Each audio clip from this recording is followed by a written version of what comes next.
할머니, 지금 당장 도망가세요. 집주인이 당신을 죽이려 해요. 그 말에 멍해진 순간 집 안에서 유리 깨지는 소리가 들렸다. 나는 놀란 표정으로 골목을 달려나갔다. 뒤돌아보니 어둠 속에서 누군가 나를 지켜보고 있었다. 부동산 사장과 몰래 만나는 아들의 목소리가 들린다. 오말자만 없으면 이 집은 내 거야. 심장이 쿵 하고 내려앉는 순간 숨죽여 듣는 내 눈가가 떨린다. 이게 다 엄마를 위해서였어라는 아들의 변명에 나를 위해 날 죽이려 한 게 울분과 눈물이 섞여 터져 나온다. 새벽 3시 다급한 노크 소리와 함께 들려온 한마디. 할머니, 집주인이 당신 죽이려 해요. 그런데 그 집주인은 바로 저였습니다. 믿었던 가족, 낯선 이웃, 그리고 감춰진 과거. 그 충격적인 진실이 밝혀집니다. 누군가의 인생 같고 어쩌면 내 이야기 같은 이 드라마. 계속 함께하고 싶다면 무료인 구독과 좋아요 버튼을 꼭 눌러주세요. 그럼 오늘의 이야기 시작합니다. 서울 변두리 낡은 단독주택가에 첫눈이 내리기 시작했습니다. 오말자는 아침 일찍 일어나 부엌에서 된장찌개를 끓이며 창밖을 바라봤습니다. 76년을 살아오면서 이 집만큼 애착을 가진 곳은 없었죠. 평생 장사해서 모은 돈으로 산 이 2층 단독주택은 말자에게는 그저 집이 아니라 인생 그 자체였습니다. 세입자가 들어온 지 벌써 3개월이네. 1층에 새 들어 사는 한주희라는 여자를 떠올리며 말자는 작은 미소를 지었습니다. 30대 초반으로 보이는 주인은 참 얌전했습니다. 큰 소리 한 번 내지 않고 쓰레기도 깔끔하게 분리수거하고 월세도 정확히 납부했죠. 이런 세입자라면 더 바랄 게 없었습니다. 하지만 요즘 들어 조금 이상한 점들이 눈에 띄기 시작했습니다. 새벽마다 들려오는 낮은 발소리였습니다. 처음에는 화장실 가는 소리려니 했는데 매일 새벽 3시쯤이면 어김없이 들려왔습니다. 그리고 문틈 사이로 스치는 그림자도 마음에 걸렸죠. 말자는 2층 침실 바닥에 귀를 대고 아래층 소리를 들어보기도 했습니다. 발소리가 현관에서 부엌으로, 부엌에서 거실로 이동하는 패턴이 매일 똑같았습니다. 마치 누군가를 기다리거나 무언가를 찾는 듯한 느낌이었죠. 젊은 사람들 생활 패턴이 다르니까. 말자는 스스로를 달래며 아침 준비를 마쳤습니다. 새벽 시장에 갈 시간이었습니다. 장바구니를 들고 현관문을 나서는데 1층 현관 앞에 놓인 우유각이 눈에 띄었습니다. 매일 배달되는 우유인데 며칠째 그대로 놓여 있었습니다. 우유각 위에는 이슬이 맺혀 있고 유통기한도 지나 보였죠. 주희 씨가 우유를 안 가져가네. 상할 텐데. 걱정이 되어 1층 문을 살짝 두드려 봤지만 대답이 없었습니다. 문 틈새로 고개를 기울여 보니 안이 조용했습니다. 혹시 깊이 자고 있나 싶어 그냥 두고 시장으로 향했습니다. 동네 시장은 아침부터 활기찼습니다.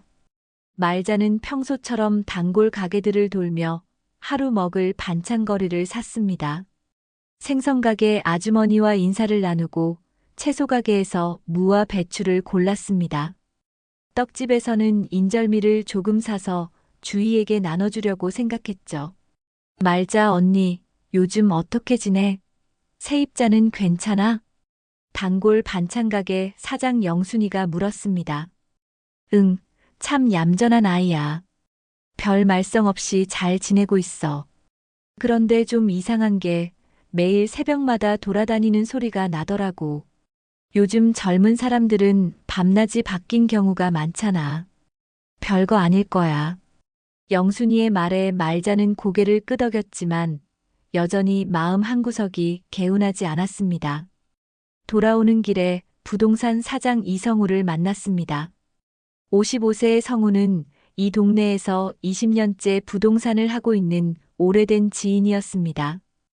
말자가 이 집을 살 때도 성우가 중간에서 도와줬었죠. 말자 누님, 요즘 어떠세요? 세입자는 괜찮고? 응, 참 얌전한 아이야. 별 말썽 없이 잘 지내고 있어. 그런데 누님, 혹시 집 팔 생각은 없으세요? 요즘 이 동네 땅값이 많이 올랐거든요. 특히 누님 집 같은 단독주택은 더 인기가 좋아요. 성우의 말에 말자는 단호하게 고개를 저었습니다. 아직은 생각 없어. 이 집이 내 전부인데 어디 갈 데가 있어야지. 죽을 때까지 여기서 살 생각이야. 그래도 한번 생각해 보세요. 집값이 언제까지 이렇게 높을지 모르거든요. 성우는 아쉬운 듯 말했지만 말자의 의지가 확고해 보이자 더 이상 말하지 않았습니다. 집으로 돌아와 점심을 차려 먹고 오후에는 골목 친구들과 장기를 뒀습니다. 동네 정자에서 만난 할머니들과 함께 앉아 이야기꽃을 피웠죠. 요즘 물가 이야기, 자식들 이야기, 건강 이야기까지 시간이 금세 흘러갔습니다. 말자야, 너 집 세입자 젊은 여자라면서? 어떤 사람이야? 응, 참 조용한 아이야. 그런데 좀 이상한 게 밤마다 돌아다니는 것 같더라고. 젊은 사람들은 다 그래. 우리 때와는 달라. 친구들의 말에 말자는 수긍했지만 여전히 마음속 불안감은 사라지지 않았습니다. 저녁을 먹고 텔레비전을 보다가 잠자리에 들었습니다. 하지만 쉽게 잠이 오지 않았습니다. 아래층에서 들려오는 작은 소음들이 유독 크게 느껴졌거든요. 발소리, 문 여닫는 소리, 그리고 가끔씩 들려오는 전화 통화 소리까지. 특히 전화 통화 소리가 신경 쓰였습니다. 목소리가 낮고 급하게 들렸는데 내용까지는 들리지 않았지만 뭔가 다급한 느낌이었죠. 통화가 끝나면 다시 발소리가 들렸습니다. 내가 너무 예민한가? 말자는 이불을 머리까지 덮고 잠들려 애썼습니다. 하지만 마음 한구석에는 설명할 수 없는 불안감이 자리 잡고 있었습니다. 조용하지만 서늘한 기운이 집안에 감돌고 있다는 느낌이었죠. 겉보기에는 평온한 일상이었지만 무언가 잘못되고 있다는 직감이 들었습니다. 새벽 3시 말자는 갑작스러운 문 두드리는 소리에 잠에서 깼습니다. 처음에는 꿈인 줄 알았는데 소리가 계속 들려왔습니다. 그것도 아주 급박하게 말이죠. 쿵쿵쿵, 마치 누군가 문을 부수려는 듯한 색이었습니다. 할머니, 할머니, 주희의 목소리였습니다. 말자는 급히 잠옷 위에 가디건을 걸치고 침실 슬리퍼를 신었습니다. 계단을 내려가며 가슴이 두근거렸죠. 이 시간에 이렇게 다급하게 문을 두드린다는 건 분명 큰일이 생긴 거였습니다. 현관문을 열자 주희가 창백한 얼굴로 서 있었습니다. 눈동자가 심하게 흔들리고 있었고 숨도 거칠게 몰아쉬고 있었죠. 평소 차분하던 모습과는 완전히 달랐습니다. 주희 씨, 무슨 일이야? 이 시간에. 할머니, 지금 당장 도망가세요. 주희는 말자의 팔을 붙잡으며 다급하게 말했습니다. 손이 얼음처럼 차갑고 떨리고 있었죠. 그 손에서 진짜 공포를 느낄 수 있었습니다.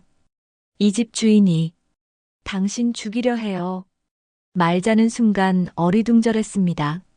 무슨 말인지 이해할 수가 없었거든요. 잠이 덜 깬 상태에서 갑자기 들은 말이라 더욱 혼란스러웠습니다. 아니, 무슨 소리야? 집주인은 나인데. 아니에요. 진짜 집주인이 따로 있어요. 그 사람이 할머니를 없애려고 해요. 지금 당장 여기서 나가야 해요. 주인은 말자의 어깨를 붙잡고 흔들며 말했습니다. 그 절박한 표정을 보니 장난이 아니라는 걸 알 수 있었습니다. 무언가 정말 위험한 일이 벌어지고 있는 것 같았죠. 주희 씨, 침착해. 정확히 무슨 일인지 설명해봐. 설명할 시간이 없어요. 지금 당장 나가야 해요. 주인은 말자를 끌다시피 하며 현관 밖으로 나왔습니다. 말자는 얼떨결에 겉옷만 걸치고 주위를 따라 나섰습니다. 새벽 공기가 차갑게 느껴졌죠. 저 멀리서 봤어요. 검은 옷을 입은 남자가 집 뒤쪽 담벼락을 넘어오는 걸요. 주인은 숨을 고르며 설명을 시작했습니다. 그리고 제가 며칠 전부터 엿들은 전화 통화가 있어요. 누군가 할머니를 해치려는 얘기를 하더라고요. 처음에는 잘못 들은 줄 알았는데 오늘 밤 정말로 그 사람이 나타났어요. 말자는 주희와 함께 골목 끝까지 달렸습니다.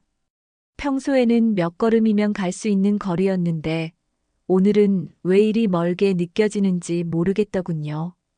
뒤를 돌아보니 집이 고요해 보였지만 뭔가 음산한 기운이 감돌았습니다. 그런데 잠시 후 정말로 2층 창문에서 불빛이 움직이는 게 보였습니다. 손전등 같은 희미한 불빛이 침실을 비추고 있었죠. 저기 봐요. 누군가 있어요. 주희가 말자의 어깨를 잡으며 속삭였습니다. 확실히 2층에서 불빛이 이리저리 움직이고 있었습니다. 마치 뭔가를 찾고 있는 것 같았죠. 말자는 등골이 서늘해졌습니다. 정말로 누군가 집에 침입한 게 분명했습니다. 경찰에 신고해야겠어. 말자가 휴대폰을 꺼내자 주희가 급히 말렸습니다. 아직 안 돼요. 증거가 부족하잖아요. 그리고 그 사람들이 경찰보다 빠를 수도 있어요. 먼저 안전한 곳으로 피한 다음에 신고해요. 그 사람들 여러 명이야? 잘 모르겠어요. 하지만 혼자는 아닌 것 같아요. 전화 통화할 때 우리라는 말을 썼거든요. 주인은 계속 집 쪽을 불안하게 쳐다봤습니다. 그러더니 갑자기 휴대폰을 꺼내 누군가에게 전화를 걸기 시작했습니다. 여보세요, 죄송해요. 혹시 지금 112에 신고 좀 해주실 수 있어요? 옆집에 도둑이 든 것 같아요. 네, 지금 당장요. 주희의 목소리는 떨리고 있었지만 차분하게 상황을 설명했습니다. 말자는 주희의 모습을 자세히 관찰했습니다. 분명 무서워하고 있는 것 같은데 어딘가 어색한 구석이 있었죠. 특히 눈빛이 계속 다른 곳을 향하고 있었고 손동작도 조금 부자연스러웠습니다. 10분 후 경찰차 사이렌 소리가 들려왔습니다. 2명의 경찰관이 도착해서 상황을 파악했습니다. 할머니, 집 안 상황이 어떤지 확인해 봐야겠어요. 같이 들어가 볼까요?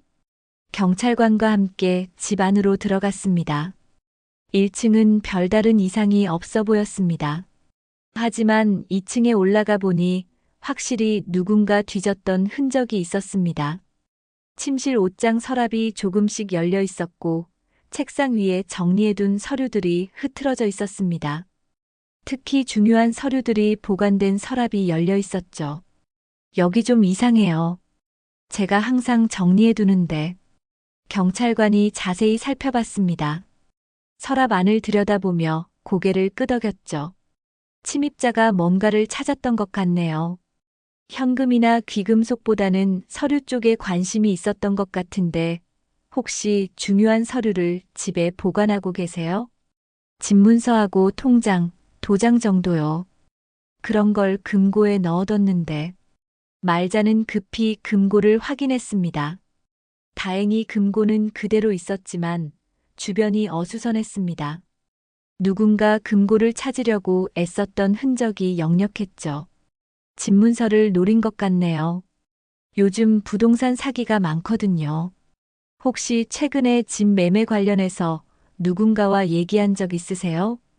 부동산 사장이 가끔 집 팔라고 하긴 하는데. 경찰관은 메모를 하며 고개를 끄덕였습니다. 앞으로 더욱 조심하시고 이상한 일이 있으면 바로 112에 신고하세요. 그리고 중요한 서류는 은행 금고에 맡기시는 게 좋겠어요. 경찰이 떠난 후 주인은 말자에게 다가왔습니다. 할머니, 오늘 밤은 제 방에서 주무세요. 혼자 계시면 위험해요. 고마워. 그런데 주희 씨는 어떻게 그 사람이 침입하는 걸 봤어? 저 요즘 밤에 잠이 잘 안 와서 창문으로 밖을 내다보고 있었어요. 그때 검은 그림자가 담벼락을 넘어오는 걸 봤어요. 처음에는 고양이인 줄 알았는데 사람이더라고요. 주희의 대답은 매끄러웠지만 말자는 뭔가 석연치 않다는 느낌을 지울 수 없었습니다. 너무 우연히 모든 걸 목격했다는 점이 이상했거든요. 다음 날 아침 말자는 집 주변을 자세히 살펴봤습니다. 뒤쪽 담벼락 근처에는 정말로 발자국 흔적이 있었습니다. 신발 자국이 선명하게 남아 있었죠.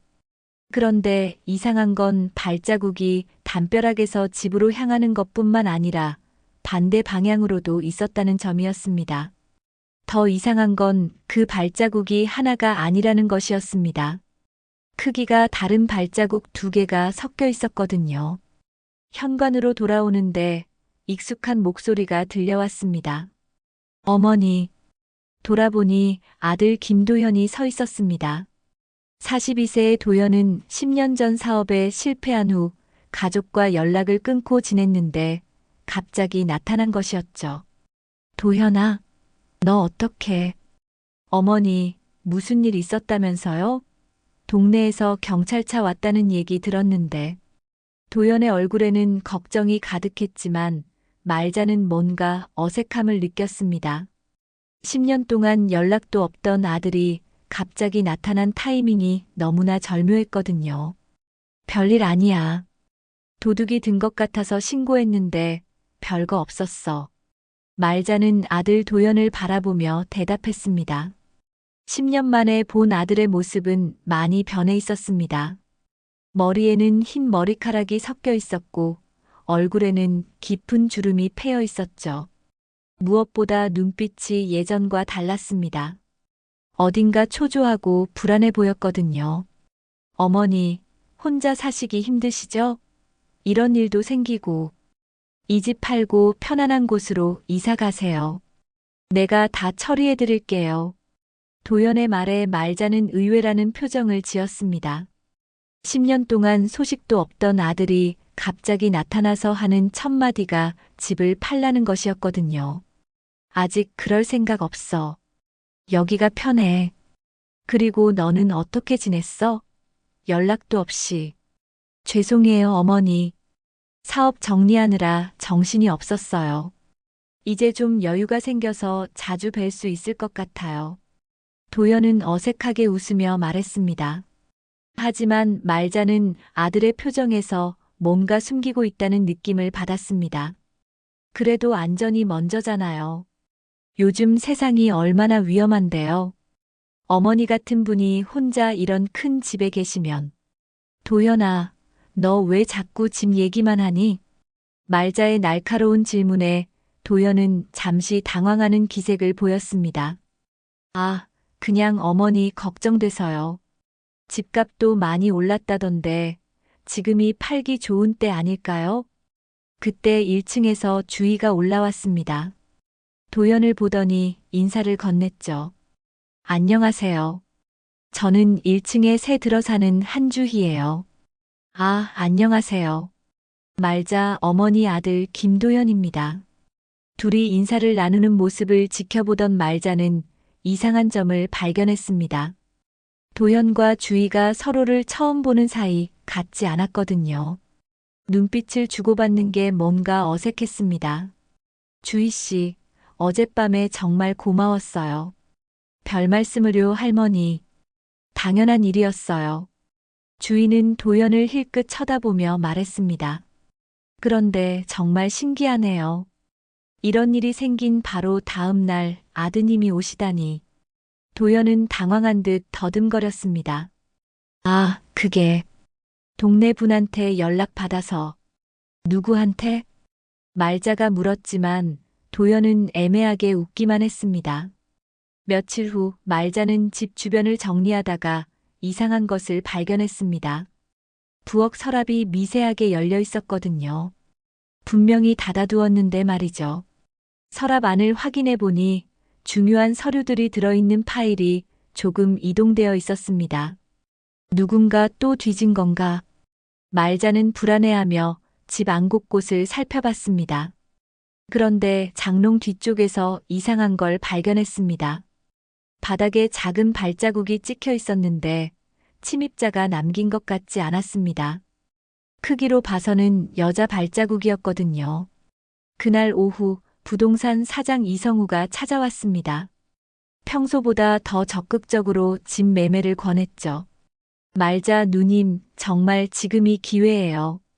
이 동네에 재개발 얘기도 나오고 있고 집값이 더 오르기 전에 파시는 게 좋겠어요.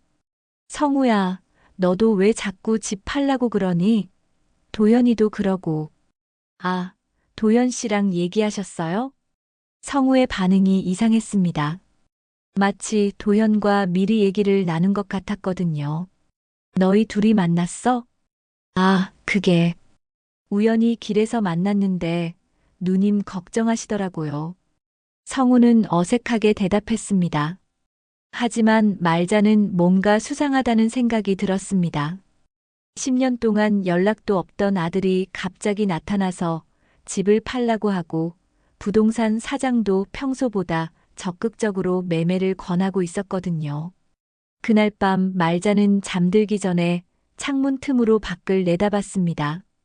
골목 끝에서 담배를 피우며 집을 바라보는 남자가 있었습니다. 어둠 속에서 얼굴은 보이지 않았지만 분명 누군가 집을 감시하고 있었죠. 새벽 2시쯤 또다시 아래층에서 소음이 들려왔습니다. 발소리와 함께 뭔가를 끌고 다니는 소리였습니다. 말자는 조심스럽게 계단으로 내려가 1층을 살펴봤습니다. 주위의 방에서 불빛이 새어나오고 있었고 낮은 목소리로 누군가와 전화 통화하는 소리가 들렸습니다. 네, 확실히 이 집 비워야 해요. 계약대로. 네, 오말자만 없으면 돼요. 말자는 귀를 의심했습니다. 주희가 자신의 이름을 거론하며 무슨 계약 얘기를 하고 있었거든요. 더 자세히 들으려고 문에 귀를 대는 순간 갑자기 통화가 끝났습니다. 말자는 급히 2층으로 올라갔습니다. 가슴이 두근거렸죠. 주희가 자신을 없애려고 한다는 말이 계속 머릿속에 맴돌았습니다. 다음 날 아침 주희는 평소와 다름없이 인사를 건넸습니다. 할머니, 어젯밤에 잘 주무셨어요? 응, 잘 잤어. 말자는 애써 평정을 유지했습니다. 하지만 주희를 바라보는 시선이 예전과는 달라져 있었죠.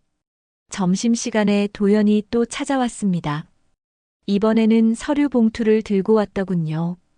어머니, 집 매매 계약서 초안을 가져왔어요. 한번 살펴보세요. 내가 언제 팔겠다고 했어? 어머니, 안전을 생각해서라도. 그리고 돈도 많이 받을 수 있어요. 도연은 계속 설득했습니다. 그런데 계약서를 보니 이상한 점이 있었습니다. 매수자 이름이 공란으로 되어 있었거든요. 누가 사겠다는 거야? 아, 그건 나중에 정하기로 했어요. 일단 어머니께서 팔 의사만 있으시면. 말자는 계약서를 밀어내며 고개를 저었습니다. 안 팔아. 확실히 말하는데 이 집은 절대 안 팔아. 도연의 얼굴이 굳어졌습니다. 그리고 나가면서 휴대폰으로 누군가에게 전화를 걸었죠. 계획대로 안 되네요. 다른 방법을 써야겠어요. 말자는 문틈으로 도연의 통화를 엿들었습니다. 아들이 자신에 대해 무슨 계획을 세우고 있다는 게 확실해졌죠. 그날 밤 말자는 대문 앞에서 무서운 것을 발견했습니다. 칼이 꽂힌 쪽지가 놓여 있었거든요. 떨리는 손으로 쪽지를 펼쳐보니 이렇게 적혀 있었습니다. 곧 내 차례다. 말자는 떨리는 손으로 칼이 꽂힌 쪽지를 집 안으로 가져왔습니다. 곧 내 차례다라는 글씨가 빨간 펜으로 삐뚤삐뚤하게 쓰여 있었는데 마치 피로 쓴 것 같아 보였죠. 칼도 보통 식칼이 아니라 날카로운 사냥용 칼이었습니다. 이게 대체 무슨 일이지? 말자는 쪽지를 여러 번 읽어봤습니다. 누군가 자신을 정말로 해치려 한다는 게 확실해졌거든요. 혼자서는 감당하기 어려운 상황이었습니다. 다음 날 아침 말자는 용기를 내어 주희에게 물어봤습니다. 주희 씨, 혹시 어젯밤에 밖에서 이상한 소리 들었어? 아니요, 별다른 소리는 못 들었는데요. 무슨 일 있었어요? 주희의 표정은 평온해 보였지만 말자는 뭔가 거짓말하고 있다는 느낌을 받았습니다. 어젯밤 전화 통화 내용이 계속 머릿속에 맴돌았거든요. 별일 아니야. 그런데 주희 씨는 왜 이 집을 선택했어? 다른 곳도 많았을 텐데. 조용하고 좋아서요. 그리고 할머니께서 좋은 분이시라는 소문을 들었어요. 누구한테 들었어? 주인은 잠시 당황하는 기색을 보였습니다. 동네, 부동산에서요. 말자는 이상하다는 생각이 들었습니다. 이성우가 주희에게 자신에 대한 얘기를 했다는 것이었거든요. 오후에 이성우가 또 찾아왔습니다. 평소보다 더 다급해 보였죠. 말자 누님, 정말 심각하게 생각해 보세요. 요즘 이 동네에 이상한 일들이 많이 일어나고 있어요. 무슨 이상한 일? 어제 옆 동네에서도 도둑이 들었다던데 혼자 사는 할머니 집을 주로 노린다고 해요. 성우의 말에 말자는 섬뜩함을 느꼈습니다. 마치 자신을 겁주려는 것 같았거든요. 그래서 집을 팔라는 거야? 안전을 생각해서요. 그리고 지금 매수자도 있고 가격도 시세보다 높게 쳐줄 수 있어요. 매수자가 누군데? 성우는 잠시 말을 멈췄습니다. 그건 직접 만나보시면 알게 돼요. 성우야, 너 뭔가 숨기고 있지? 도연이랑 무슨 얘기했어? 성우의 얼굴이 굳어졌습니다. 별다른 얘기 안 했어요. 그냥 누님 걱정한다고. 하지만 말자는 성우의 말을 믿지 않았습니다. 뭔가 큰 음모가 진행되고 있다는 확신이 들었거든요. 그날 저녁 말자는 혼자 골목을 산책하며 생각을 정리해봤습니다. 도연이 갑자기 나타나서 집을 팔라고 하고 성우도 평소와 달리 적극적으로 매매를 권하고 주인은 밤마다 이상한 전화를 받고 있었습니다. 그리고 누군가 자신을 감시하며 협박하고 있었죠. 모든 게 연결되어 있어. 말자는 혼잣말을 하며 집으로 돌아가는데 골목 어귀에서 낯선 여자를 만났습니다. 40대 정도로 보이는 여자가 말자를 보더니 다가왔습니다. 혹시 오말자 할머니세요? 네, 그런데 누구시죠? 저는 김혜진이에요. 도연이 전처입니다. 말자는 깜짝 놀랐습니다. 도연의 전처를 만날 줄은 꿈에도 생각하지 못했거든요. 혜진 씨, 너 왜 여기에? 할머니께 꼭 말씀드릴 게 있어서 찾아왔어요. 도연이가 지금 하고 있는 일에 대해서요. 혜진의 표정이 심각했습니다.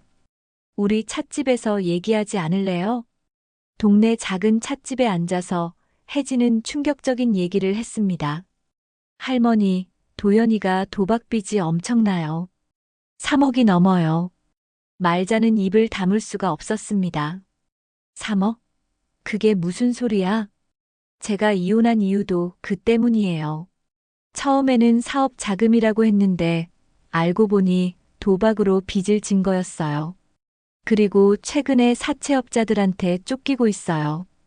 그래서 내 집을, 네, 할머니 집을 팔아서 빚을 갚으려고 하는 것 같아요. 그런데 문제는 할머니께서 안 팔아주시니까 다른 방법을 생각하고 있다는 거예요. 혜진은 목소리를 낮추며 계속했습니다. 제가 들은 바로는 할머니를 위험에 빠뜨려서 어쩔 수 없이 집을 팔게 만드는 계획을 세웠대요. 부동산 사장이랑 세입자도 한패라고 해요. 말자는 온몸이 차가워지는 걸 느꼈습니다. 믿었던 사람들이 모두 자신을 속이고 있었다는 사실이 충격적이었거든요. 그럼 주희도? 네, 그 여자도 같은 편이에요. 할머니를 감시하고 불안하게 만드는 역할을 하고 있어요. 혜진은 가방에서 녹음기를 꺼냈습니다. 이건 며칠 전에 도연이와 부동산 사장이 통화하는 걸 녹음한 거예요. 들어보세요. 녹음기에서 도연의 목소리가 들려왔습니다. 어머니가 쉽게 집을 안 팔려고 하네. 좀 더 무서운 일을 만들어야겠어. 협박 편지는 어때? 칼 같은 것도 같이 놔두고. 좋은 생각이야. 그리고 세입자한테도 얘기해서 더 자주 불안하게 만들어. 말자는 녹음을 들으며 분노와 절망감을 동시에 느꼈습니다. 자신의 친아들이 자신을 해치려 한다는 게 믿어지지 않았거든요. 혜진아, 왜 나한테 이런 얘기를 해주는 거니? 할머니께서 항상 저를 딸처럼 잘해주셨잖아요. 도연이가 아무리 미워도 할머니까지 해치는 건 볼 수 없어요. 혜진의 눈에는 눈물이 맺혀 있었습니다. 그리고 제가 알기로는 내일 밤에 뭔가 큰 일을 벌일 계획이래요. 할머니께서 정말 위험해지기 전에 경찰에 신고하세요. 집으로 돌아가는 길에 말자는 복잡한 심정이었습니다. 아들이 자신을 배신했다는 사실이 가장 아팠지만 그보다는 어떻게 이 상황을 벗어날지가 더 걱정됐죠. 집 앞에 도착하니 주희가 현관에서 담배를 피우고 있었습니다. 평소에 담배를 피우는 모습을 본 적이 없었는데 말이죠. 할머니, 어디 다녀오셨어요? 응, 산책 좀. 말자는 주희를 새로운 시각으로 바라봤습니다. 이제는 그 단아한 얼굴도 가면처럼 느껴졌거든요. 할머니, 오늘 밤에는 일찍 주무세요. 내일 중요한 일이 있을 것 같아요. 주희의 말에 말자는 소름이 돋았습니다. 혜진이 말한 대로 내일 밤에 뭔가 일어날 예정인 것 같았거든요. 방에 들어가서 말자는 문단속을 확실히 했습니다. 그리고 혜진이 준 녹음기를 다시 들어봤습니다. 아들의 목소리가 들릴 때마다 가슴이 아팠지만 현실을 받아들여야 했습니다. 다음 날 저녁 말자는 평소처럼 저녁 식사를 준비했습니다. 하지만 마음은 전혀 평온하지 않았죠. 혜진의 경고가 계속 머릿속을 맴돌았고 오늘 밤에 무슨 일이 일어날지 불안했습니다. 8시쯤 되자 도연이 찾아왔습니다. 평소보다 일찍 온 것도 이상했지만 표정이 심상치 않았습니다. 어머니, 오늘 집에 계실 거죠? 응, 어디 갈 데도 없는데. 그럼 좋네요. 혹시 몰라서. 도연은 말끝을 흐렸습니다. 그리고 이상하게도 집 안 곳곳을 둘러보며 창문과 출입구를 확인했죠. 도연아, 너 뭘 찾는 거니? 아, 그냥 집이 안전한지 확인하는 거예요. 요즘 도둑이 많다잖아요. 하지만 말자는 도연이 탈출로를 확인하고 있다는 느낌을 받았습니다. 마치 뭔가 일어났을 때 자신이 빠져나갈 길을 미리 점검하는 것 같았거든요. 9시가 되자 도연이 나갔습니다. 나가면서 이상한 말을 했죠. 어머니, 오늘 밤에는 아무 일이 없을 거예요. 푹 쉬세요. 오히려 더 불안해지는 말이었습니다. 말자는 도연이 나간 후 바로 문단속을 확실히 했습니다. 10시쯤 아래층에서 주희의 목소리가 들렸습니다. 누군가와 전화 통화를 하고 있었는데 평소보다 목소리가 높았습니다. 네, 준비 다 됐어요. 11시에 시작하면 되죠? 말자는 조심스럽게 계단으로 내려가 주희의 방문 앞에서 귀를 기울였습니다. 할머니는 2층에 있어요. 그런데 혹시 저희가 확실히 이 집 비워야 하는 거 맞죠? 주인은 잠시 말을 멈췄다가 다시 말했습니다. 알겠어요. 계약대로 오말자만 없으면 되는 거죠? 네, 부동산 사장님도 오시고요. 말자는 온몸이 얼어붙었습니다. 정말로 자신을 없애려는 계획이 진행되고 있었던 것이었죠. 급히 2층으로 올라가서 혜진이 준 녹음기를 챙겼습니다. 그리고 휴대폰으로 경찰서에 신고하려는 순간 집 밖에서 차 소리가 들렸습니다. 창문으로 내다보니 검은색 승용차 한 대가 집 앞에 서 있었습니다. 차에서 3명의 남자가 내렸는데 모두 어두운 옷을 입고 있었죠. 그중 한 명은 이성우였습니다. 벌써 왔네. 말자는 다급히 경찰서에 전화를 걸었습니다. 여보세요. 지금 제 집에 침입자들이 오고 있어요. 빨리 와주세요. 할머니, 주소가 어떻게 되세요? 주소를 알려주는 동안 아래층에서 문 여는 소리가 들렸습니다. 주희가 그들을 들여보내고 있었던 것이죠. 경찰관님, 정말 빨리 와주세요. 지금 집에 들어오고 있어요. 전화를 끊고 말자는 어떻게 해야 할지 고민했습니다. 2층에 숨어 있으면 금방 발각될 것 같았고, 밖으로 나가자니 그들과 마주칠 수밖에 없었습니다. 아래층에서 발소리가 들렸습니다. 그들이 1층을 수색하고 있는 것 같았죠. 할머니 어디 계세요? 주희의 목소리였습니다. 평소와 달리 차갑고 날카로웠죠. 2층에 계실 거야. 올라가자. 낯선 남자의 목소리가 들렸습니다. 말자는 침실 옷장 안에 숨었습니다. 하지만 심장 소리가 너무 크게 들려서 들킬까봐 걱정됐죠. 계단을 올라오는 발소리가 점점 가까워졌습니다. 그들이 침실 문을 열고 들어오는 소리가 들렸습니다. 여기 없네. 다른 방도 확인해봐. 그들이 다른 방을 수색하는 동안 말자는 옷장 안에서 떨고 있었습니다. 그런데 갑자기 옷장 문이 열렸습니다. 여기 있었구나. 이성우가 말자를 끌어내며 말했습니다. 성우야, 너 왜 이러는 거니? 미안해요, 누님. 하지만 어쩔 수 없어요. 이성우의 표정은 미안해 보였지만 손에는 로프를 들고 있었습니다. 그때 도현도 2층으로 올라왔습니다. 어머니, 죄송해요. 하지만 달리 방법이 없어요. 도현아, 너 정말 내 어미를 죽이려는 거니? 죽이는 게 아니라 그냥 잠시 어딘가에 계시는 거예요. 집만 팔면 돼요. 도현은 말자의 눈을 똑바로 쳐다보지 못했습니다. 도현아, 3억이 그렇게 중요하니? 내 어미보다? 도현이 깜짝 놀라며 말자를 바라봤습니다. 어머니께서 어떻게? 혜진이가 다 얘기했어. 너 도박비 때문에 이러는 거지? 도현의 얼굴이 창백해졌습니다. 어머니, 정말 죽을 것 같아요. 사채업자들이 매일 협박하고 이 집만 팔면 모든 게 해결돼요. 그래서 내 어미를 해치려는 거야? 그때 주희가 올라왔습니다. 시간이 없어요. 빨리 처리해야 해요.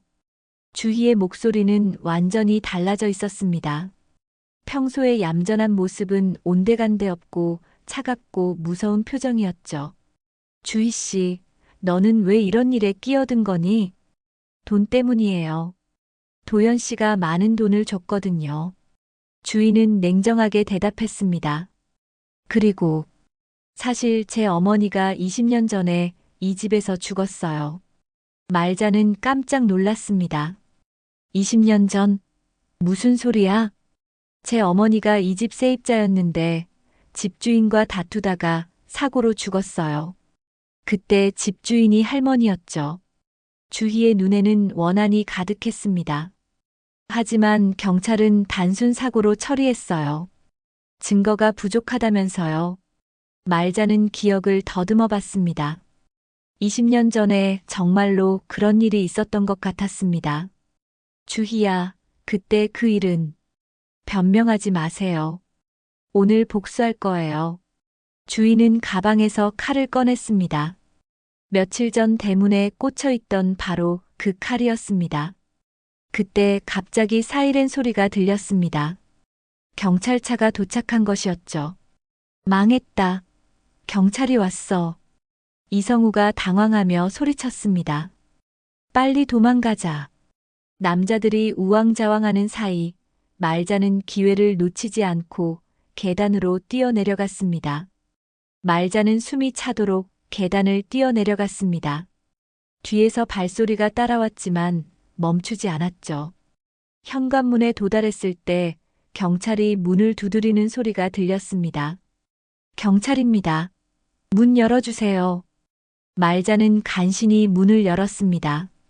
2명의 경찰관이 들어서더니 상황을 파악하려 했죠. 할머니, 괜찮으세요? 신고 접수했는데 무슨 일이? 그때 2층에서 주희가 내려왔습니다. 칼은 숨기고 평소처럼 차분한 표정으로 말이죠. 아, 경찰관님들. 할머니께서 착각하신 것 같아요. 저희는 그냥 이야기하고 있었는데. 아니야. 이 사람들이 나를 해치려고 했어요. 말자는 다급히 상황을 설명했습니다. 하지만 경찰관들은 의아한 표정을 지었습니다. 다른 분들은 어디 계세요? 2층에. 아니, 어디 갔지? 말자가 2층을 올려다보니 아무도 없었습니다. 도현과 이성우, 그리고 다른 남자들은 모두 사라져버린 상태였죠. 할머니, 정확히 무슨 일이 있었는지 차근차근 설명해 주세요. 경찰관이 말자를 진정시키려 했지만 말자는 계속 흥분 상태였습니다. 제 아들이랑 부동산 사장이 저를 해치려고 했어요. 그리고 이 세입자도 같은 편이에요. 주인은 당황한 듯 고개를 저었습니다. 할머니, 저는 그런 일에 전혀 관여하지 않았어요. 할머니께서 요즘 스트레스를 많이 받으셔서. 거짓말하지 마. 내가 전화로 나를 없애자고 했잖아. 하지만 증거가 없었습니다. 다른 사람들은 모두 도망갔고 주희만 남아서 모든 걸 부인하고 있었죠. 경찰관들은 집안을 수색했지만 특별한 증거를 찾지 못했습니다. 로프나 칼 같은 것들은 모두 사라져 있었거든요. 할머니, 혹시 증거가 될 만한 게 있으세요? 그때 말자는 혜진이 준 녹음기가 생각났습니다. 있어요. 녹음기가. 급히 2층으로 올라가 녹음기를 찾았지만 없었습니다. 분명히 침실에 숨겨두었는데 사라져버린 것이었죠. 혜진이 옆에 앉으며 물었습니다.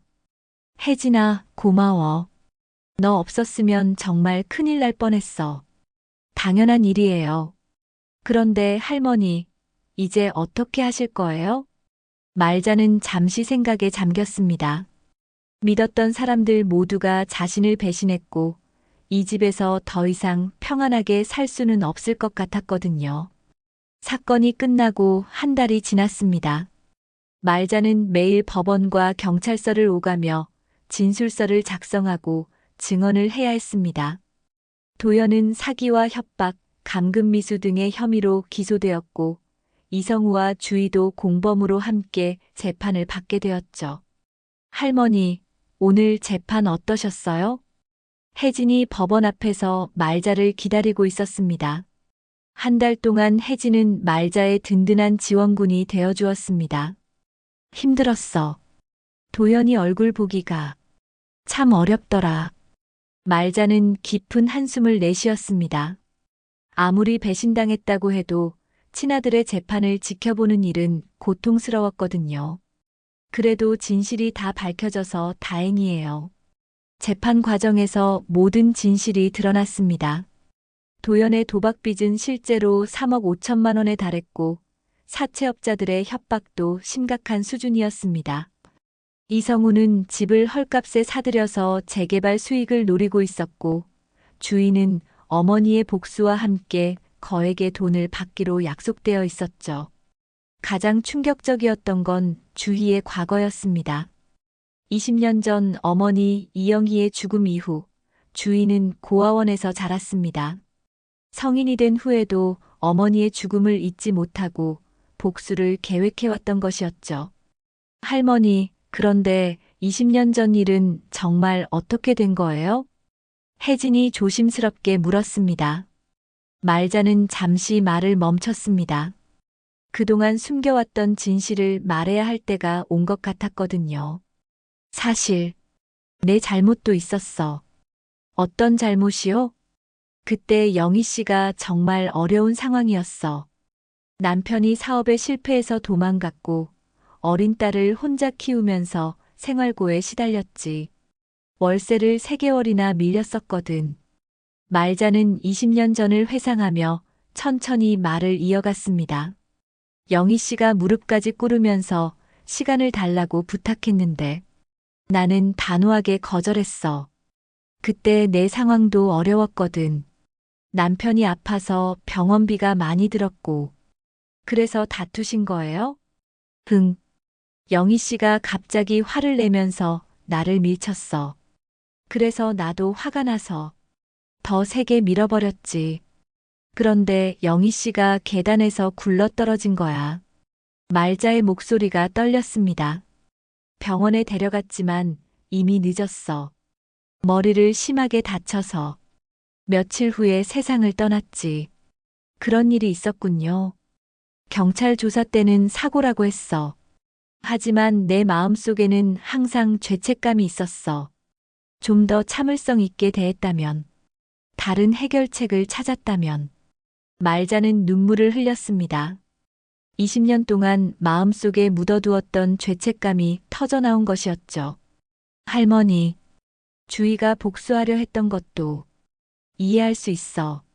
내가 그 아이 어머니를 죽인 거나 다름없으니까. 며칠 후 말자는 중요한 결정을 내렸습니다. 집을 정말로 팔기로 한 것이었죠. 하지만 도연이나 이성우의 계획과는 전혀 다른 방식으로 말이에요. 혜진아, 내가 집을 팔려고 해. 정말요? 왜 갑자기? 이 집에 너무 많은 아픈 기억들이 쌓여 있어. 영희 씨 일도 그렇고 도연이 일도. 더 이상 여기서 살 수는 없을 것 같아. 말자는 집 매매 대금으로 2가지 일을 했습니다. 첫 번째는 도연의 사채빚을 모두 갚아주는 것이었습니다. 아무리 배신당했다고 해도 친아들이었거든요. 두 번째는 더 놀라운 일이었습니다. 주희에게 5천만 원을 주기로 한 것이었죠. 할머니, 왜 주희에게까지? 그 아이 어머니 때문에 20년 동안 고생했잖아. 내가 빚진 거야. 말자는 주희가 수감된 구치소를 찾아갔습니다. 접견실에서 만난 주희는 많이 야위러 있었습니다. 할머니, 왜 오셨어요? 주희야, 미안했다. 말자의 첫마디에 주희는 당황했습니다. 20년 전에 내 어머니한테 그랬던 것. 정말 미안해. 내가 좀 더 인정 있게 대했다면 그런 일이 일어나지 않았을 텐데. 주희의 눈에 눈물이 맺혔습니다. 그리고 내가 나에게 복수하려 했던 것도 이해해. 내 자리였다면 나도 그랬을 거야. 할머니. 하지만 주희야, 복수로는 아무것도 해결되지 않더라. 나도 이번 일을 겪으면서 깨달았어. 말자는 주희에게 5천만 원의 돈을 주겠다고 했습니다. 출소 후에 새 출발할 수 있도록 도와주고 싶어. 내 어머니한테 못해준 것을 내게라도 해주고 싶다. 주희는 울면서 말했습니다. 할머니, 저도 미안해요. 너무 지나쳤어요. 우리 모두 상처받은 사람들이었어. 이제 서로 용서하고 새로 시작하자. 3달 후 말자는 시골의 작은 마을로 내려갔습니다. 조용한 전원주택을 사서 새로운 삶을 시작하기로 한 것이었죠. 혜진도 함께 내려와서 근처에 작은 카페를 열었습니다. 두 사람은 진짜 가족처럼 지냈습니다. 어느 햇살 좋은 오후 말자는 집 앞 텃밭에서 상추를 따며 혼잣말했습니다. 이제 아무도 날 죽이려 한다는 말 안 하겠지. 그때 대문에서 누군가 부르는 소리가 들렸습니다. 할머니. 돌아보니 주희가 서 있었습니다. 출소 후 처음 만나는 것이었죠. 주희야, 잘 지냈니? 네, 할머니 덕분에 요리 학원도 다니고 새로운 삶을 준비하고 있어요. 주희의 얼굴에는 20년간 쌓인 원한 대신 평화로운 미소가 떠올라 있었습니다. 앞으로 어떻게 살 거니? 할머니처럼 누군가를 원망하지 않고 마음 평온하게 살고 싶어요. 저녁 무렵 세 여자는 함께 식탁에 앉아 밥을 먹었습니다. 과거의 상처들이 완전히 사라진 것은 아니었지만 서로를 이해하고 용서하는 마음으로 새로운 관계를 만들어가고 있었습니다. 말자는 창밖으로 지는 석양을 바라보며 생각했습니다. 인생의 마지막 시간들을 원망과 복수가 아닌 용서와 평화로 채울 수 있게 되었다는 것에 감사했습니다. 사람을 무너뜨리는 건 칼이 아니라 욕심이었습니다. 남은 생은 그 욕심에서 멀어지기 위해 걸어갑니다. 다시는 당신을 죽이려 한다는 말을 듣지 않기를. 그리고 한 번 잃은 믿음이 돌아오기를. 여러분의 삶에는 따뜻한 손길만 가득하기를 바랍니다. 누군가의 이야기이자 어쩌면 우리의 이야기. 끝까지 함께하고 싶다면 지금 구독 버튼 눌러주시고 좋아요로 마음을 전해주세요.